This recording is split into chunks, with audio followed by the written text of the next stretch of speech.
Bryn Mawr School. My name is Bryn Burke, and welcome back to the Daisy Dispatch. It's that time of the year when the Bryn Mawr campus is completely covered in green spoons. You guessed it, it's Blammo season. It's one of the most exciting and competitive traditions we have here, so we set up interviews with AA Vice President Cecily Lothar, as well as last year's winner Charlotte Peak, and one of our best faculty members, Ms. Gary. If you want to hear about the origins of the game, how it's organized, and what it takes to win, we have it here. Supposedly the game's been around for about 10 years or so. There's not a definite answer, but that's myth, I guess, the lore of the game. Going in to organize the game, we make a bracket and we see everyone who signed up to play, and the bracket would just be who has who targets, and we go and handpick that and make sure it's a good mix of people. We usually do it over spring break so that we have time to get the spoons organized, send emails out, get everyone understanding the rules and who has who.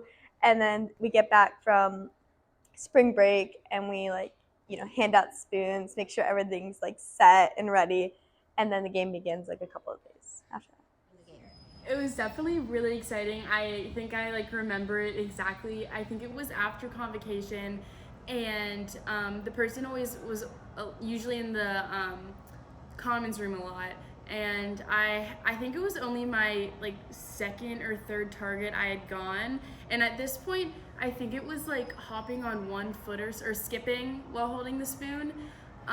So I kind of just skipped my way on over, and I opened the commons doors and I saw her sitting on the couch and the spoon was on the table, and then I ran in and I immediately did it, but I kind of felt bad because it's always kind of really frustrating to get out because it goes on for months and months and you're so good at it, and then it's immediately over. But otherwise I got it and it was great, and I got a little crown and everything, but definitely worth it. It was definitely worth all of the spinning and jumping and skipping below the knee attached to the ear. So I definitely would say it was a peak time of my life at Bryn Mawr. Out of all the targets, I would say Mara. She was the hardest because she was a runner. Last year I got out because I was distracted. I was actually sitting in a circle and I didn't pay attention to my surroundings as I should have, and they got me. Okay, so what I always say to people is my number one thing is to defend myself, because usually I haven't gotten any targets out I haven't gotten anyone out so far, and so my number one thing is to always protect myself and focus on what rules are set for that certain week. In the first couple weeks, maybe month, give it time, and then once rules start getting harder, I think for everyone it kind of gets harder, and they're oh, no one's gotten me yet, so I'll kind of become more casual with it and kind of I guess not care as much because it just time's going on, no one's gotten you, and then I usually start to attack then, so it doesn't seem as expected, because I know a lot of people in the beginning try to just go for it. But yeah, defend yourself.